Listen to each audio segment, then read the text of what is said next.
함께 보실 하나님의 말씀은 여호수아서 2장 15절에서 21절까지의 말씀입니다. 여호수아 2장 15절에서 21절까지의 말씀입니다. 제가 봉독하겠습니다. 라합이 그들을 창문에서 줄로 달아내리니 그의 집이 성벽 위에 있으므로 그가 성벽 위에 거주하였음이니라.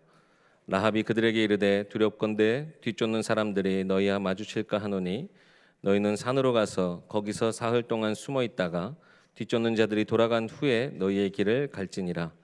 그 사람들이 그에게 이르되 내가 우리에게 서약하게 한 이 맹세에 대하여 우리가 허물이 없게 하리니 우리가 이 땅에서 들어올 때에 우리를 달아내린 창문에 이 붉은 줄을 매고 내 부모와 형제와 내 아버지의 가족을 다 내 집에 모으라. 누구든지 내 집 문을 나가서 거리로 가면 그의 피가 그의 머리로 돌아갈 것이요 우리는 허물이 없으리라. 그러나 누구든지 너와 함께 있는 자에게 손을 대면 그의 피는 우리의 머리로 돌아오려니와 내가 우리의 이 일을 누설하면 내가 우리에게 서약하게 한 맹세에 대하여 우리에게 허물이 없으리라 하니 라합이 이르되 너희의 말대로 할 것이라 하고 그들을 보내어 가게 하고 붉은 줄을 창문에 매니라. 아멘. 붉은 줄을 매라라는 제목으로 박성진 목사님 말씀 전해 주시겠습니다.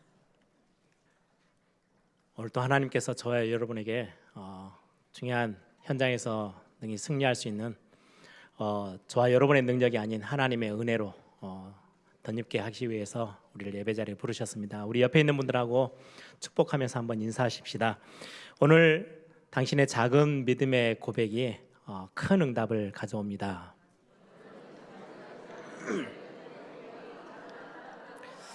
한 번 더 고백하십시다. 오늘 당신의 작은 믿음의 결단이 큰 역사를 이룹니다.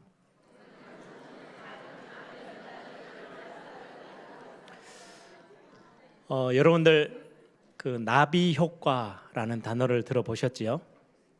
신문이나 뉴스에 가끔 그런 단어들을 씁니다. 아주 사소한 작은 일, 다른 사람들이 그냥 별로 신경 쓰지 않았던 그 작은 일이 나중에는 굉장히 큰 예상치도 못한 큰 일이 벌어지게 되는 그런 어떤 시작점이 됐던 그걸 보고 이제 나비 효과라고 합니다. 이 단어의 시작은 전 세계 이제 이 단어를 확산시킨 사람이요, 그 기상 날씨를 관측하는 그 과학자인데요. 예를 들어서 이제 설명을 하는 거예요. 브라질이라는 나라에서 나비 한 마리가 이렇게 날개짓을 했는데 그게 이리저리 영향을 주기 시작해서 하나 둘 연결되더니 나중에는 전혀 딴 나라 미국의 남쪽 텍사스주에 큰 토네이도를 폭풍 같은 거를 몰고 와가지고 굉장한 그 지역에 이렇게 많은 것들을 어렵게 했던, 그렇게도 일어날 수 있어, 뭐 이런 예측이에요. 그걸 나비 효과라고 이제 단어를 붙여서 사용하는데, 예를 들면 아주 뭐 이름도 없는 작은 시골 마을에 은행 하나가 있는데 뭔가를 좀 잘못해가지고요, 그 은행이 파산이 됐어요. 부도가 났어요. 그게 나중에는 점점 영향력이 커져가지고 국가 전체 경제 위기가 찾아올 만큼 시작점이 되어졌던 거, 충분히 그럴 수 있죠. 그걸 보고 이제 나비 효과라고 합니다. 영적으로도 나비 효과가 있어요, 분명히. 오늘 저와 여러분이 같이 함께 옆에 분들하고 고백했던 그 고백이 그겁니다. 아주 사소한 작은 믿음의 고백 하나가 나중에는 굉장히 큰 응답으로 큰 하나님의 역사를 일으키시는 그런 응답의 중요한 시작점이 되어지기도 합니다. 저희 가정의 가문의 시작을 보면 저희 할머님이 굉장히 우상 숭배가 많았던 가문에 시집 와서, 그때는 이제 전쟁이 끝나고 얼마 되지 않은 때니까 굉장히 어려운 거죠. 근데 저희 집안에 우상 숭배도 심하고 복음 없는 가정 가문이다 보니까 또 종갓집에 굉장히 어려운데요. 저희 부모님들 말씀을 들어보면 저희 집에 있었던 영적 문제 중에 하나가 젊은 남자들이 젊은 나이에 죽는 거예요. 저희 할머님도 거의 30년, 거의 가까이 30년 넘게 혼자 사셨어요. 할아버지가 일찍 돌아가시고 저희 아버님 뭐 7살 땐가 돌아가시고 나서 혼자 세 자녀를 키우시면서 평생 그냥 사시다가, 그래서 저희 할머님 보면요 항상 심장병이 있었어요. 그래서 조금만 뭐가 이렇게 일이 복잡해지면요 여기 있는 데가 막 탁탁 뛰어요. 그걸 보면 이제 막 어쩔 줄은 몰라 하시는, 그래서 그런 굉장히 힘든 인생을 사신 거죠. 그렇게 자녀들을 키우면서 혼자 어떻게든 버티면서 사는데 너무 힘드니까 이렇게 살다가는 내가 죽겠다. 이리 살 바에는 내가 뭐 옆에 있는 친척들이 욕을 하든 말든 나 예수 믿어야 되겠다. 그래서 교회를 찾아가셨어요. 그게 첫 시작이었어요. 그것 때문에 주변에 있던 많은 사람들이, 가문에 있는 사람들이 뭐 제사도 안 지내죠. 예수 믿기 시작하니까 엄청 욕을 많이 했대요. 비난하고. 근데 그게 저희 할머님이 교회를 친히 이제 발걸음을 옮겨서 교회로 가기 시작해서 예수 믿기 시작한 게 저희 가문의 시작이에요. 그런데 얼마 정도 시간이 지나면서 지금은 세계복음화하는 가문으로 저희 할머님 밑에 자손들 중에 목사들이 굉장히 많이 나와 있고요. 저 같은 경우도 이 중요한 멋진 대애일교회에서 교회 사역을 제가 감당하고 있잖아요. 그 할머님의 조그마한 선택과 믿음의 결단 하나가 이렇게 커질 줄은 우리 할머님은 예상도 못했겠죠. 그걸 보고 이제 영적인 나비 효과라고 합니다. 어떤 분은 오늘 이 자리에, 예배 자리에 막 뜨거운 가슴을 가지고 은혜를 사모하면서 오신 분들도 있지만, 아내 따라서, 친구 따라서 어쩔 수 없이 끌려서 와서 여기 앉아 계시는 분도 계실 수 있어요. 근데 그게 아주 작게 보이고 아무것도 아닌 것처럼 보이지만, 그게 어느 날 커지면 중요한, 그렇게 아내 따라왔고 친구 따라서 어쩔 수 없이 그냥 이 자리에 앉아 있는 것처럼 보였는데, 시간 지나서 믿음이 들어가고 복음이 풍성해져서 세계복음화의 주역 교회를 세우는 굉장히 중요한 중직자의 자리에 또 서게 되는 그런 큰 응답이 기다리고 있기도 합니다. 오늘 이 자리에 우리 렘넌트들도 같이 함께 예배하고 있죠. 렘넌트들이 어리지만 요셉처럼, 다윗처럼 오늘 이 자리에 예배하는 중에 나 하나님 앞에 이렇게 믿음의 결단 해야 되겠다. 여러분들이 조그만한 결단하고 믿음의 고백 찾아낸다면 어느 날 여러분들 앞에요, 요셉도 다윗도 상상하지 못할 만큼의 큰 응답과 하나님의 역사가 그 앞에, 여러분들 앞에 딱 놓여져 있을 겁니다. 그게 성취되어지고 시작되어지는 자리가 오늘 이런 예배의 자리입니다. 얼마나 큰 축복인지요. 여러분들이 오늘 라합도 보면 그 라합의 신앙 고백, 조그만한 신앙 고백 하나가 커져서 나중에는 가정, 가문 다 살려냈죠. 가나안 정복을 하나님이 약속하셔서 이스라엘 백성들에게 그 가나안 정복의 굉장히 중요한 시작점이 되어지기도 하고요. 정탐꾼들이 몰래 숨어 들어왔는데 그거를 숨겨주지 않았다면 가나안 정복 또 다른 일들이 벌어졌겠죠. 그런데 이 라합의 조그만한 결단, 또 믿음의 고백 하나가 가나안 정복을 가능케 했고요. 나중에는 그걸로 끝나지 않고요, 라합이 다윗의 할머니가 되고요.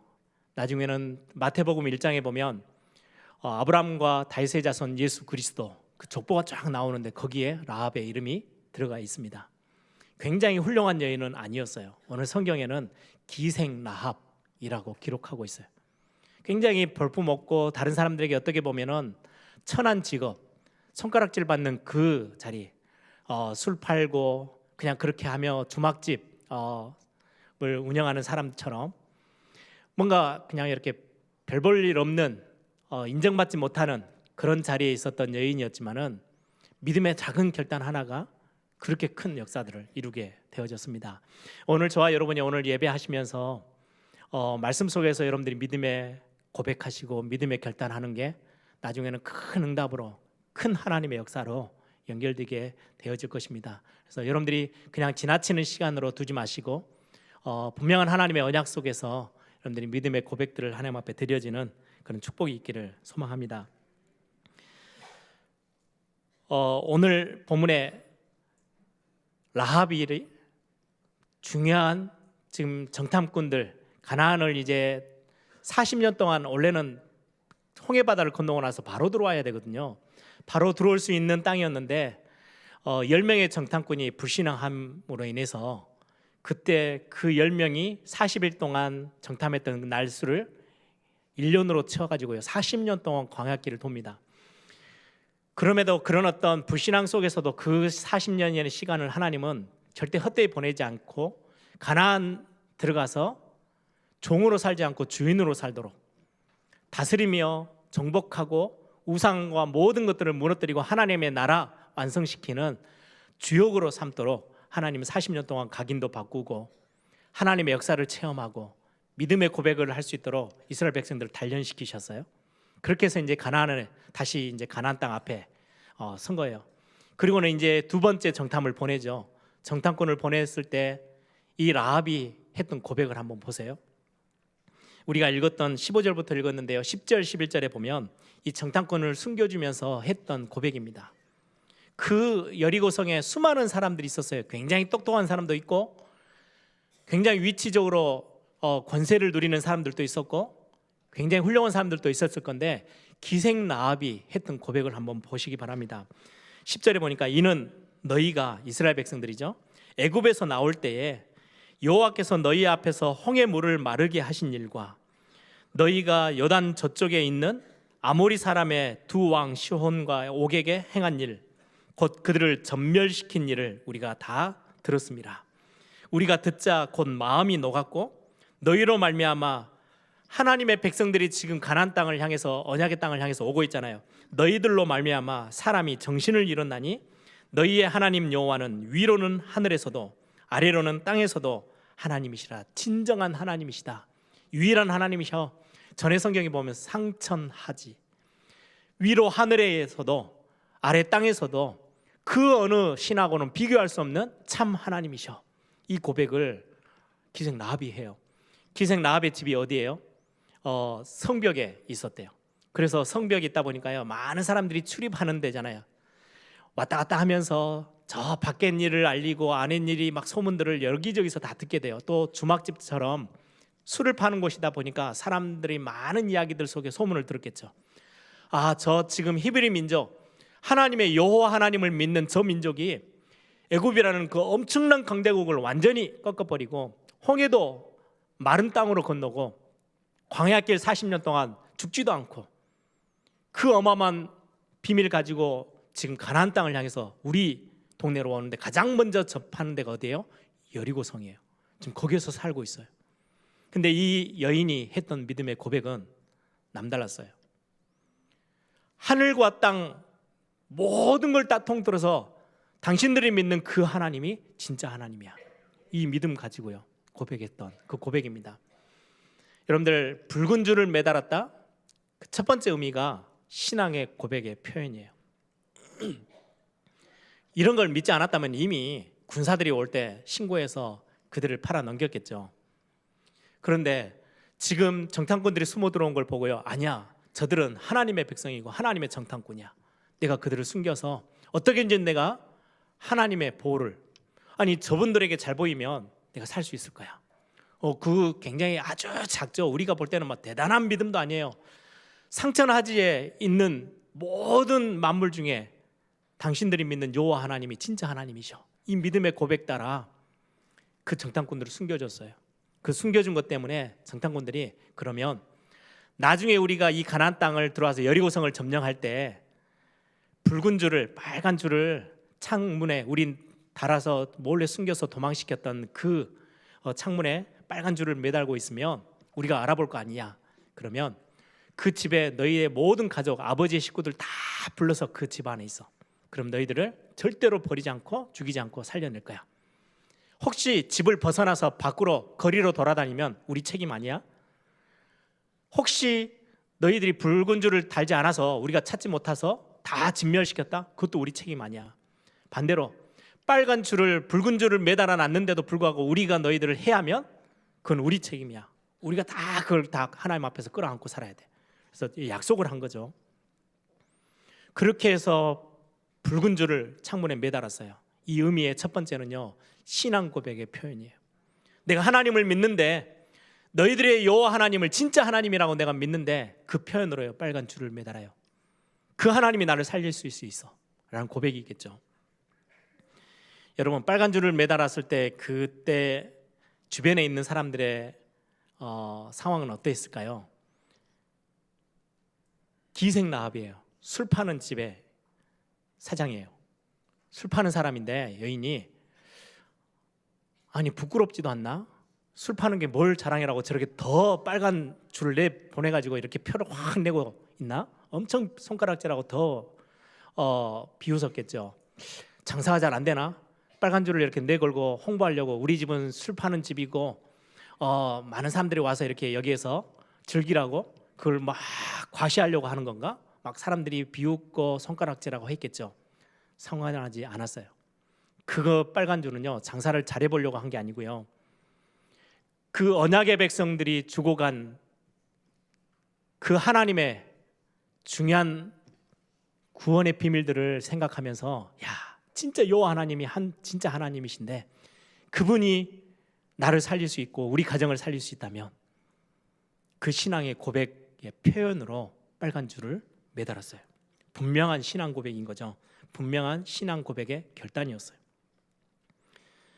여러분, 우리는 많은 환경 앞에 세상 앞에 타협할 때가 참 많아요. 예수 안 믿는 것처럼. 예수 믿는 사람인데 예수님 믿는 하나님의 자녀들인데 세상에 나가서 사업을 하며 직장 생활하면요 표를 잘 안 내려고 할 때도 있어요. 식사 기도도 대충 해버리고요. 우리는 예수 믿는 걸 신앙 고백 표현하는 것을 잘 안 하죠. 그래서 세상 속에 살면서 우리가 막 불같은 신앙을 갖고 있는 불신앙자인지 아니면은 진짜 안 믿는 불신앙인지 똑같은 불이어서 이게 헷갈려요. 밖에 나오면 이 사람들이 세상 사람들이 여러분들을 보면서 진짜 불신앙인지 가짜 불신앙인지 이게 구분이 안 될 만큼 그냥 대충 사는 거죠. 눈치 보면서 세상과 타협하며 살아요. 대부분의 크리스찬들이 세상에 나가서 나는 그리스도인이야 라고 떳떳하게 당당하게 내보이지 못하고 많이 이렇게 감춰서 살아가고 이렇게 행동하는 경우가 참 많이 있죠.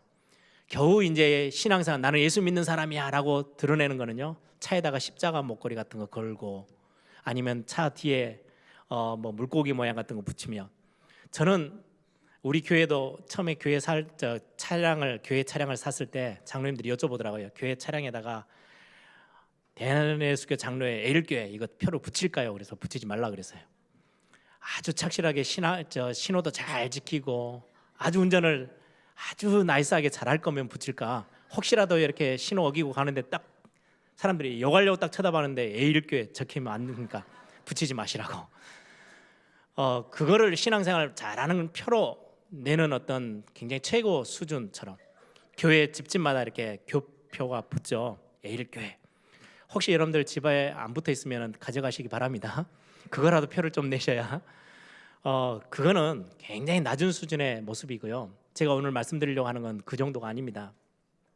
여러분들의 신앙 고백, 당당하게 예수 믿는 사람으로 당당하게 나는 에일교회 성도야, 나는 에일교회 중직자야, 정말 멋진 거거든요. 나는 하나님의 자녀야, 나는 언약 안에 있어. 이게 불신자들이 보고도 알 수 있을 만큼 지금 라합이 했던 신앙 고백의 표현이에요.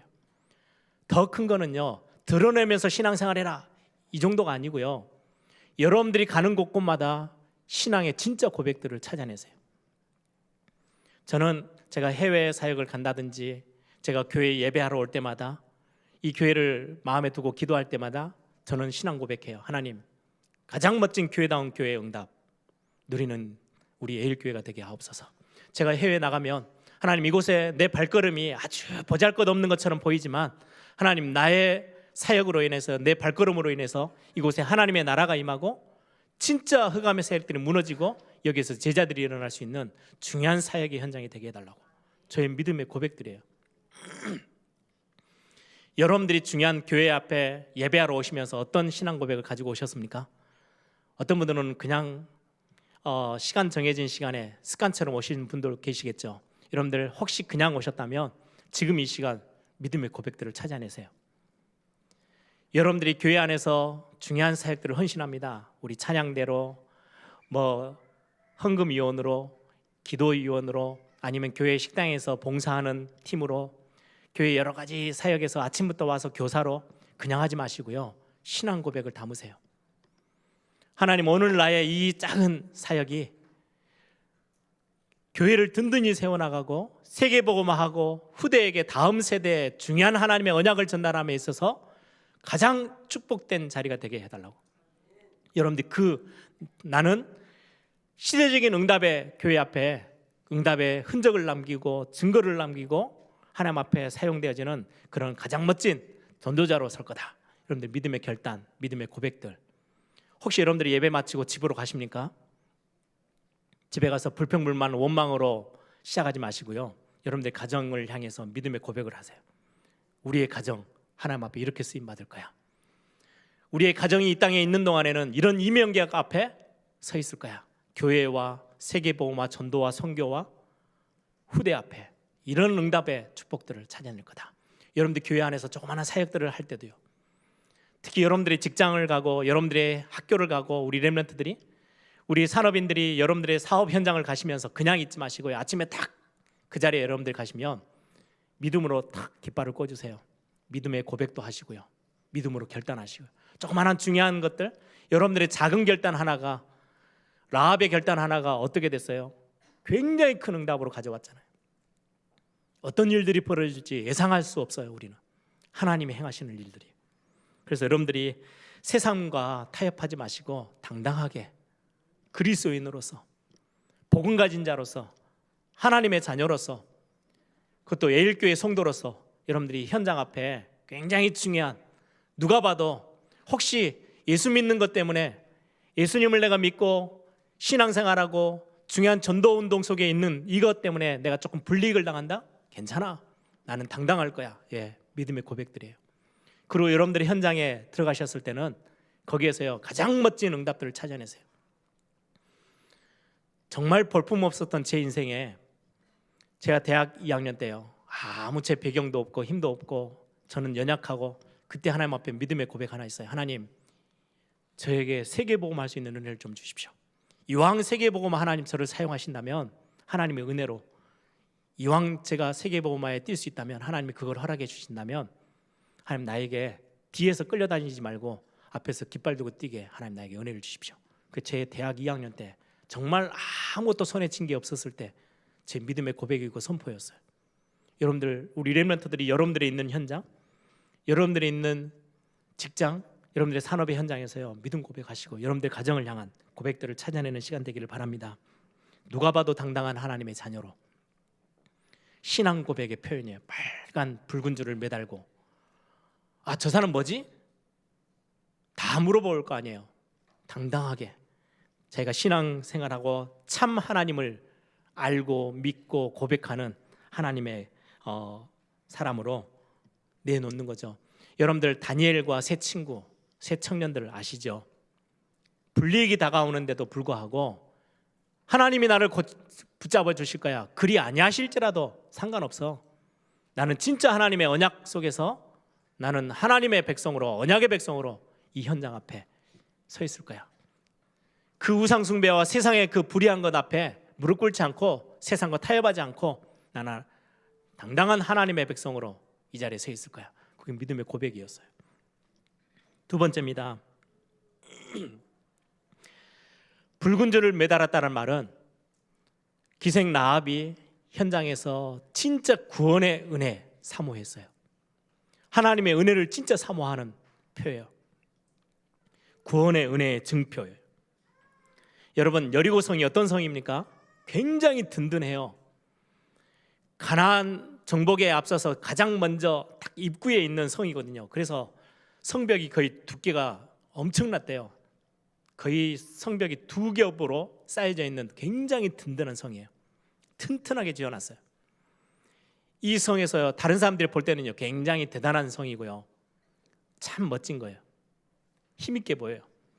이 안에는 수많은 왕도 있고 수많은 똑똑한 사람, 능력자들, 성공자들 열심히 노력해서 살아서요 굉장한 많은 것들을 얻고 거기서 누리고 있는 사람들이 참 많아요. 그런데 그 성은 얼마 뒤에 완전 무너질 성이에요. 그걸 보고 장망성이라고 합니다. 장차 망할 성. 여리고는 장망성에 불과해요.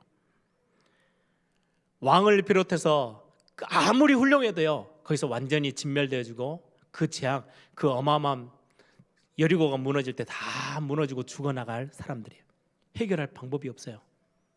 근데 유일하게 거기서 정말 사람들에게 손가락질 받고 아무 배경 없는 기생 라합이었지만 구원을 베푸실 하나님의 그 은혜, 내가 아무것도 내세울 거 없지만 하나님의 은혜라는 것은 우리 집사님 딸의 이름이 아니고요. 은혜라는 것은 하나님이 거저 주시는 구원의 은총이에요. 내 노력으로 내 일로 할 수 없어요. 내가 뭔가를 해서 구원을 얻을 수 있는 게 아니고요. 하나님이 내게 은혜 베푸셔서 받을 수 있는 게 구원이에요. 조건이 내가 대단한 거 아니 하나님이 그냥 공짜로 주셨다가 아니고요. 아무리 해도 그 구원을 내가 얻을 수 없기 때문에 하나님이 선물로 은혜로 내게 주신 거거든요. 기생 라합이 그 장차 망할 성, 그 여리고 성에서 유일하게 붉은 줄을 매달고 하나님의 은혜를, 구원의 은혜를 사모했어요. 하나님, 정말로 하나님 내게 은혜를 베푸셔서 약속하신 대로 하나님 이 성이 결국 망하고 무너질 것인데 하나님 나를 그 안에서 살려주옵소서. 하나님 그를 살려내셨습니다. 그렇죠? 그게 붉은 줄을 매달았다는 의미예요. 구원 얻을 자격이 전혀 없는 라합, 대단하게 훌륭했던 사람들도 결국은 다 무너지고 망할 수밖에 없는 장망성 속에 있었는데 하나님은 그를 살려내셨어요. 그래서 이 붉은 줄은 그리스도 십자가의 보혈을 상징합니다. 노아에게 방주를 만들어라. 세상에 어마어마한 재앙이 몰려올 건데 방주 안에 들어가 있으면 다 살 수 있어. 나가면 책임 못 지는 거예요. 그리스도 밖에 있으면요, 천하인간의 구원 얻을 만한 다른 이름 하나님이 우리에게 주신 적이 없으세요. 아무리 훌륭하고 노력하고 그 여리고의 왕이라 할지라도 그 재앙에서 성이 무너지는데 피할 수 있는 사람이 단 한 명도 없어요. 유일하게 붉은 줄을 매달고 그 집에 있었던 사람, 라합과 라합의 가정은 살아났습니다. 예수님이 십자가에서 죽으신 그 일은 어마어마합니다.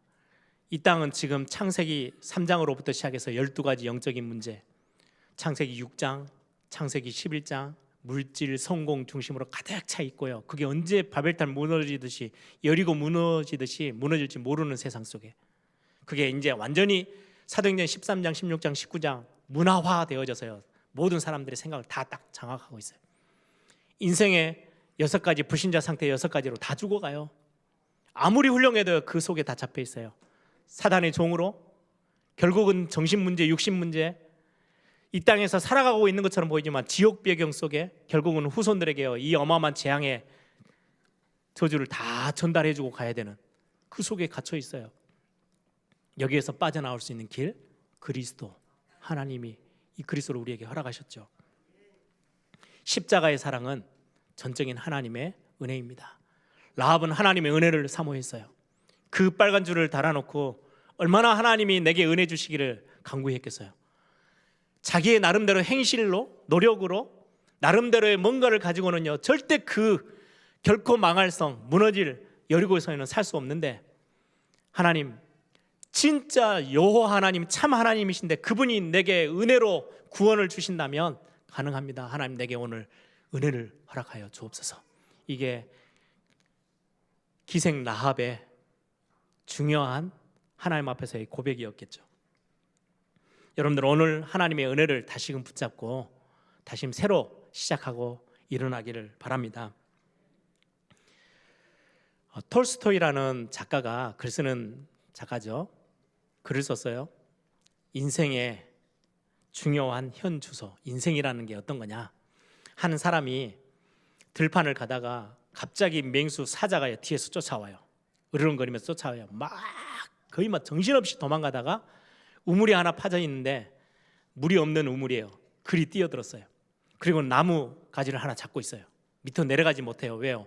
밑에 바닥에 보니까요, 큰 뱀이요, 또아리를 두고요, 다 혀를 날름날름 하면서요 물려고 있어요. 위에서는 사자가 쫓아와가지고요 우물 위에서 계속 으르렁거리고 있어요. 나뭇가지 중간에 딱 걸려가지고 그거 붙잡고 있는데, 시간 좀 지나니까요 쥐 2마리가 검은지 흰지가 나와가지고 나뭇가지를 계속 갉아먹어요.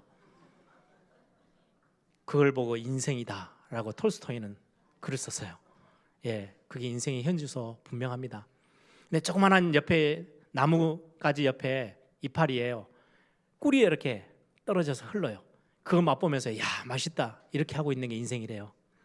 밑으로 내려가지도 못하고 올라가지도 못하고 언제 끊어질지 모르는 나뭇가지 하나 붙잡고 겨우 삶을 의지하고 있는데 조금 달달한 거는 맛보고 그것 때문에 시간을 보내고 있는, 제 이야기가 아니고 톨스토이가 했던 이야기예요.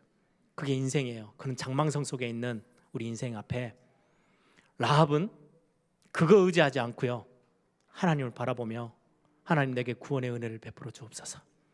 오늘 하루 하나님, 내게 하나님의 은혜가 필요합니다. 내 능력이 아닌 하나님의 은혜가 정말로 필요합니다. 여러분들, 하나님의 자녀, 성도, 무슨 말인지 아세요? 혹시 실패할 수도 있어요. 내가 연약해서 범죄할 수도 있어요. 큰 실수 속에 빠질 수도 있어요. 연약해서 흔들리고 넘어질 수도 있어요. 그때 나를 의지하고 일어나고 내 나름대로 방법을 동원하고 내 나름대로 힘을 의지해서 막 몸부림치는 게 아니고요, 하나님의 백성, 하나님의 자녀, 성도는 하나님의 은혜를 사모하는 거예요. 성도는 하나님의 은혜로 살아가는 사람이에요. 성도는 그때 문제가 왔을 때, 위기가 왔을 때, 실패했을 때 어디 앞으로요? 십자가 앞으로 나아가는 거예요. 붉은 줄을 매달고요, 그거 의지하고 있는 거예요. 그리스도를 의지하고 그리스도 앞으로 나아가는 사람을 보고 하나님의 자녀라고 합니다. 오늘 여러분들이 하나님의 은혜를 사모하는 시간 되기를 바랍니다. 하나님, 우리의 가정 하나님의 은혜가 절대적으로 필요합니다. 하나님, 우리 예일교회가 아무리 대단한 일을 계획하더라도 하나님의 은혜 아니면, 성령의 역사가 아니면 불가능합니다. 하나님, 우리 예일교회 모든 수많은 중직자들에게 성령의 충만함과 하나님의 은혜를 부어주옵소서. 예, 당연히요. 하나님, 내 자녀들이 세상적으로 성공하는 것도 중요하지만 오늘 이 시간 하나님의 은혜가 물붓듯이 부어져야 내 자녀들은 승리할 수 있습니다. 하나님, 내 자녀에게 하나님의 은혜를 베풀어 주옵소서. 여러분, 하나님의 은혜를 사모하고 하나님의 은혜로만 살아가는 사람을 보고 성도, 하나님의 자녀라고 합니다. 여러분들, 십자가를 붙들고 오늘 여러분들이 하나님의 은혜를 사모하는 이번 한 주 어떤 일을 만날지 몰라요. 그런데 거기서 여러분들의 나름대로 방법과 지식을 의지하지 않으시고 하나님의 은혜를 사모하는 그 자리에 있기를 바랍니다. 십자가 앞으로 나아가길 바랍니다. 십자가 붙잡고 있으면 그 어떤 재앙도 여러분들 꺾을 수 없어요. 하나님이 말씀하셨어요. 모든 그 대단한 애굽의 어마어마한 재앙이, 죽음의 사자가 몰려오는데 양의 피 바르는 유월절날 그 집만은요 넘어서는 거예요. 그리스도 앞에 서 있으면, 그리스도 앞에 여러분들이 믿음의 고백하며 그 자리에 있으면 그 어떤 재앙도 여러분들 절대로 건드릴 수 없어요. 여러분들이 오늘 또 붉은 줄을 매달고 진짜 구원의 은혜, 하나님의 은혜, 주님 내게 은혜를 더하여 주옵소서. 하나님, 나에게, 우리의 가정에게, 내 산업의 현장에, 내 학교와 내 직장 가운데, 내 모든 하는 일에 하나님의 은혜를 더하여 주옵소서. 여러분들, 그 기도의 축복들을 이번 한 주 누리시기를 바랍니다. 마지막 세 번째입니다. 약속을 붙잡은 거예요. 그죠? 정탐꾼이, 하나님의 그 사람이 약속하고 갔어요. 붉은 줄을 매달으면 너희들을 절대로 버리지 않을 거야. 여러분들, 한 주간 살아가는 동안에 하나님이 저와 여러분에게요 분명한 언약의 말씀을 주셨어요. 이 언약의 말씀을 놓치지 않는 거. 붉은 줄을 매달았다는 건요, 혹시 이거 매달으면 그거 그냥 헛방 아니야? 뭐 약속은 하고 갔는데 그냥 자기들이 살려고 거짓말하고 간 거면 어떠지? 여러 가지 의심, 염려, 걱정들이 될 수도 있겠지만 이 기생 라합은요 믿음으로 그 약속의 말 탁 붙잡고요 붉은 줄을 매달았어요. 오늘 여러분들이 예배 가운데서 하나님이 주신 언약의 말씀들을 붙잡고 있다면 반드시 그 말씀은 하나님이 성취하십니다. 하나님이 말씀하셨어요.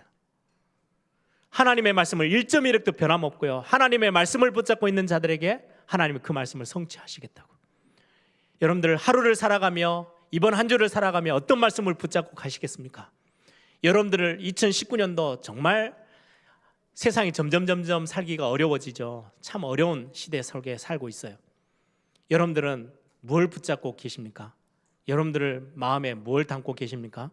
하나님의 언약의 말씀이 담겨 있다면 하나님은 여러분들을 절대로 버리지 아니하십니다. 그걸 보고 언약의 여정이라고 합니다. 언약의 백성은 절대 망하는 길로 가지 않습니다. 너희 속에 착한 일을 시작하신 이가 그리스도의 날까지 이루어 가신다고 말씀하십니다. 나는 힘이 없는데요, 내게 능력 주시는 자 안에서 내가 모든 거 할 수 있어. 예, 하나님이 여러분들의 성령의 능력으로 여러분들에게 충만케 역사하시겠다고 약속하셨죠. 오늘 여러분들이 그 약속 붙잡으시길 바랍니다. 약속이 있는데 현실이 훅 하고 들어오면요, 놓쳐버릴 때가 참 많아요. 어린아이 키우신 분들은 알죠? 아주 작았을 때는요, 높은 책상 같은 데 아이를 올려놓고 아빠한테 뛰어와 그러면요, 겁없이 그냥 뜁니다. 언제 못 뛰는 줄 아세요? 이 아이가 조금 커가지고 현실감이 확 들어오잖아요. 이 아빠가 진짜 나를 붙잡는 거 맞아? 거리가 꽤 되는데, 높이가 꽤 되는데 그럼 못 뛰어냅니다. 그때부터는 절대 못 뜁니다. 현실감이 들어와 버리면요, 신앙생활 주일날 막 손뼉치며 찬양도 하고 아멘하고 다 했는데, 하나님의 말씀 내가 믿을게요 고백하고 다 했는데, 현실이 들어왔을 때 가장 빨리 놓쳐버립니다. 그때 뭘 붙잡아야 돼요? 하나님의 말씀을 붙잡는 거예요. 아니야, 나는 언약 안에 있는 언약의 백성이야. 하나님이 이 언약을 단 한 순간도 놓치지 아니하시고 나에게 반드시 성취하셔. 그래서 여러분들이 하나님의 말씀을 붙잡는 그 비밀이 있어야 돼요. 여호수아가 가나안을 정복하러 들어올 때 하나님이 가장 먼저 여호수아 1장에 뭘 약속하셨어요? 방법을 가르쳐 주시지 않으셨어요. 싸울 수 있는 기술을 가르쳐 주시지 않으셨어요. 뭐라고 말씀해요? 강하고 담대해라. 놀라지 말고 두려워하지 마라. 내가 너와 함께 할 거야. 이 말씀을, 하나님이 너에게 주신 말씀을 입에서 떠나지 말게 하고 주야로 그걸 묵상하고 있어. 그럼 내가 너를 완전히 책임질 거야. 여호수아에게 하셨던 말씀이에요. 여러분들을 1년을 살아가면서 한 번도 가보지 않는 인생, 가보지 않는 길을 걸어가잖아요. 어떻게 가십니까? 가나안 정복이 가장 첫 시작이 뭔지 아세요? 언약궤를 앞세우고 가는 거예요. 언약궤를 가장 앞에, 하나님의 약속을 딱 앞에 세웠어요. 언약을. 그때 가나안 정복은 하나님이요 거저 주셨어요. 여러분, 여러분들의 인생을 걸어가는 인생, 우리 렘넌트들은 아직 어리죠. 평생에 굉장히 많은 시간이 남아 있어요. 뭘 붙잡고 가시렵니까? 하나님의 언약의 말씀, 이거 붙잡고 가는 거예요. 그리고 붉은 줄을 매단다는 거는요, 그런 의미입니다. 여러분들 오늘 믿음의 고백, 신앙 고백 다 찾아내세요. 아주 작은 일 속에서도요, 그게 어떻게 예상치 못한 큰 응답으로 올지는 아무도 몰라요. 오늘 여러분들이 서 있는 그 자리에서 믿음의 고백하시고 믿음의 결단하시고, 그리고는 오늘 여러분들의 현장에서요, 은혜를 사모하세요. 잠언 8장 17절에 그렇게 말씀하고 있어요. 나를 사랑하는 자들이 나의 사랑을 입으며, 하나님을 사랑하는 자가 하나님의 사랑을 덧입게 된대요. 그리고 나를 간절히 찾는 자들이 나를 만나게 될 거야. 하나님의 은혜를 간절히 사모하는 자에게 하나님은 은혜를 베푸셔요. 여러분들이 오늘 또 하나님의 은혜를 사모하면서 절대로 변함없이 성취되어질 하나님의 언약의 말씀 탁 붙잡고, 이번 한 주 여러분들이 완전히 승리하는 그런 축복의 응답의 시간이 되기를 소망합니다. 시간 한번 다 같이 한번 기도하십시다. 붉은 줄을 매라. 예, 여러분들의 현장에서 신앙 고백의 표현들을 찾아내세요. 딱 그거를요, 여러분들 당당하게 누리세요. 그리고는 하나님의 은혜, 구원의 은혜뿐만 아니라 오늘 내 가정과 내 발걸음과 내가 있는 모든 곳에서, 내가 하는 모든 일 속에 하나님의 은혜가 넘치게 하옵소서. 뿐만 아니라 하나님, 내가 평생 살아가는 동안 절대 흔들리지 않을 만큼 어떤 현실이 들어오고 어떤 문제가 내게 다가와도 흔들리지 않고 내가 탁 붙잡고 주야로 묵상하며 이 말씀을 내 입에서 떠나지 않게 할 하나님의 말씀이 내게 있게 하옵소서. 하나님, 그러면 나는 오늘 무슨 말씀을 붙잡을까요? 여러분들이 고백하며 오늘 함께 하나님 앞에 기도하는 시간 갖겠습니다. 기도합니다. 주님 감사합니다.